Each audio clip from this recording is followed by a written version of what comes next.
It was a regular Friday in a small California town. School was out, bikes were everywhere, and 8-year-old Sandra Cantu was bouncing from house to house like kids do when dinner's still hours away. But somewhere between her front door and a neighbor's trailer, something happened. 10 days later, a suitcase turned up in an irrigation pond, and everything changed. This isn't a case of a stranger in a white van. This is about someone the community already knew, someone who'd been part of the search, someone who brought their own suitcase to a murder investigation. Before we dive in, if you like your true crime brief and bingeable, you're in the right place.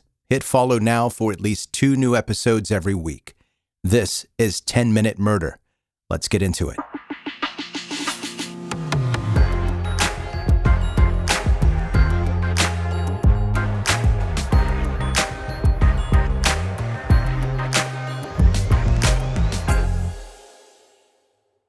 March 27th, 2009, a Friday. One of those warm pre-summer afternoons where the school bell rings and every kid in town turns into a heat-seeking missile for snacks, bikes, and their best friend's front door. 8-year-old Sandra Renee Cantu was no different. Friday meant freedom, and she was ready to make the most of it. She lived in Tracy, California, at the Orchard Estates Mobile Home Park. That name might sound fancy, but it was a tight-knit, modest neighborhood where kids played outside without a second thought, and most folks knew your grandma, your cousins, and your business. Sandra's house was full. Her mom, her 3 older siblings, and her grandparents lived just down the lane. It was the kind of place where you didn't have to knock. You just showed up with a juice box and a jump rope. Tracy wasn't a big city, not back then. Population around 78,000. And Orchard Estates, smaller still. Sandra went to the local elementary school, Sunday school at a nearby church. She had plenty of friends, plenty of places to be, and plenty of adults keeping casual tabs where everyone's kids were. This was before the Find My iPhone raised your kid for you. That afternoon, Sandra stopped by one friend's house, hung out until 4, then dropped by her own home just long enough to say she was off to play with someone else. She promised she'd be back in time for dinner. But dinner came, and then dinner went, and Sandra didn't come home. Now, some kids push the limits, stay out past curfew, get lost in the chaos of tag and trading silly bands, but that wasn't Sandra. She was steady. She didn't test boundaries. She followed the rules. So when she didn't come home, her mom didn't wait around or assume she wandered off. She called the police. At exactly 7:53 p.m., the official search for Sandra Cantu began. Not long after Sandra left her house, a nearby surveillance camera caught what would be the final known footage of her. She's skipping, literally skipping, like an 8-year-old with 0 worries and a whole weekend ahead of her. She crosses the street, then pauses, and turns like something or someone caught her attention. That tiny moment, captured on grainy footage, was the last time anyone saw her alive. And something about it just felt wrong. Not dramatic or movie scene wrong, just off. Sandra vanished on a regular Friday afternoon in broad daylight, surrounded by homes and people and weekend plans. This wasn't a case of a kid sneaking off or running away. She was 8. She was happy. She was wearing Hello Kitty. And when a kid like that disappears in a place like Orchard Estates, the panic spreads fast, because if it could happen to her, it could happen to anyone. The police handed over the footage to the press, and it was everywhere by the weekend. Over and over again, people watched Sandra turn and walk out of frame. While they played that on loop, the FBI swarmed the neighborhood. They brought out everything: dogs, horses, helicopters, ATVs. If it had wheels or a heartbeat, it was looking for Sandra. But every lead fizzled out. Every tip led nowhere. Sandra was just gone. 10 days after Sandra disappeared, a group of local farmers drained an irrigation pond near the edge of town. What they found caught everyone off guard. A suitcase, heavy and waterlogged. When investigators opened it, they discovered Sandra's body inside. The coroner's report later confirmed that she had likely died not long after she went missing. Evidence pointed to trauma, the presence of drugs, and signs that she had been restrained. Her body had then been concealed in the suitcase and dumped into the pond. The FBI profilers working on the case came up with a fairly specific theory. They believed the suspect was likely a white man between the ages of 25 and 40 with a history of predatory behavior, possibly someone already on the radar for possession of illicit material involving minors. Sadly, it was the kind of profile they'd seen before in cases like this. One local man quickly drew attention. A few years earlier, he had reportedly kissed Sandra at a local swimming pool. She was just 6 at the time. It was deeply inappropriate and enough to warrant a second look now that she'd been found dead. He matched the initial profile, and investigators brought him in. But after a full review of his alibi and whereabouts, he was cleared. Whatever his past behavior, this wasn't him. That left the case wide open again, at least officially. But one person, someone already well-known in the community, had been involved in the investigation in a way that started to raise some eyebrows. Her name was Melissa Huckabee. 28 years old, she lived in the same mobile home park as Sandra, and she'd been part of the search from the very start. But it wasn't just that she was involved, it was how she involved herself that caught attention. Just hours after Sandra disappeared, Melissa had texted Sandra's mother. The message read, quote, "Tell the police that I had something stolen today around 4 p.m. I don't know if that makes a difference or not." The item she claimed was stolen? A suitcase. To the police at the time, it sounded odd, but not criminal. Melissa was known to have mental health challenges.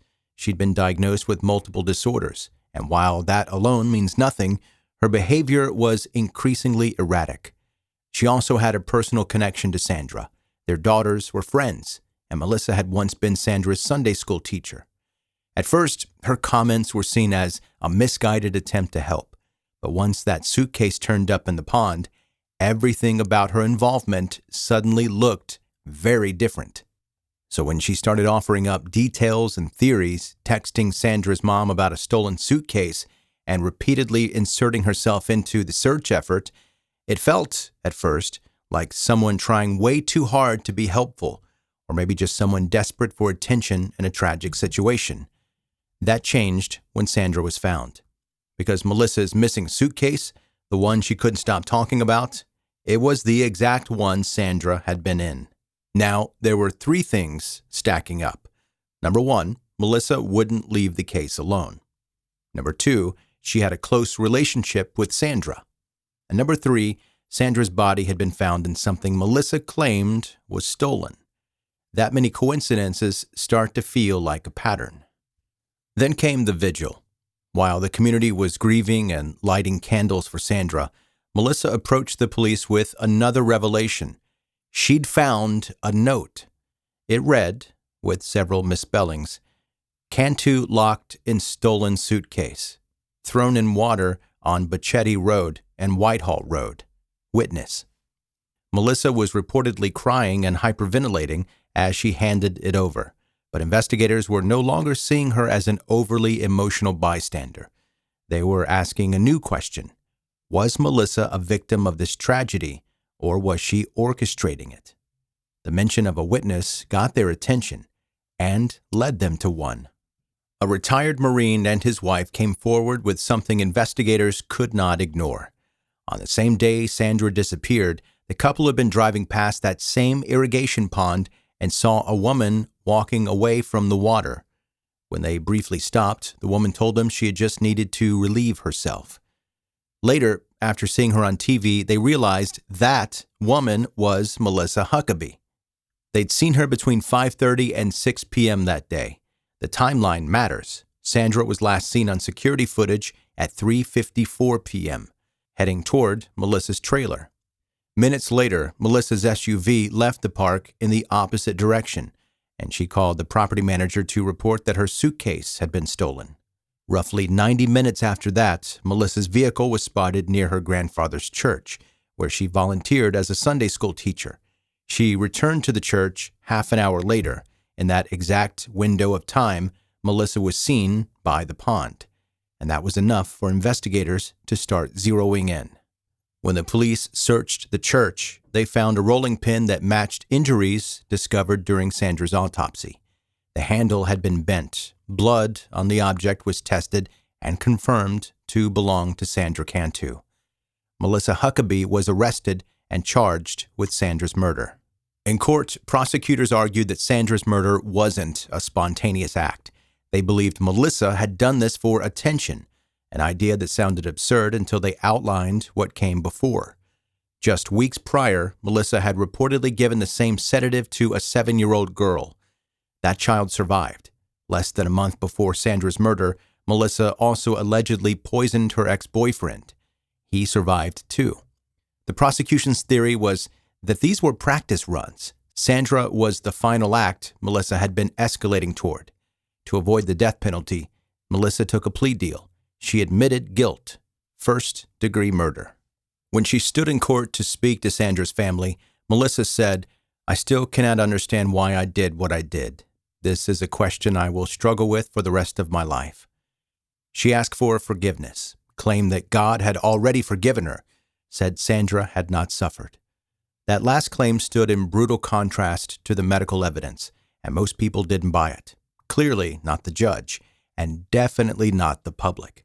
Melissa Huckabee was sentenced to life in prison without the possibility of parole. She knew what she was doing, said her neighbor Jose. She could have asked for help. She could have gone to a doctor if she was sick this way.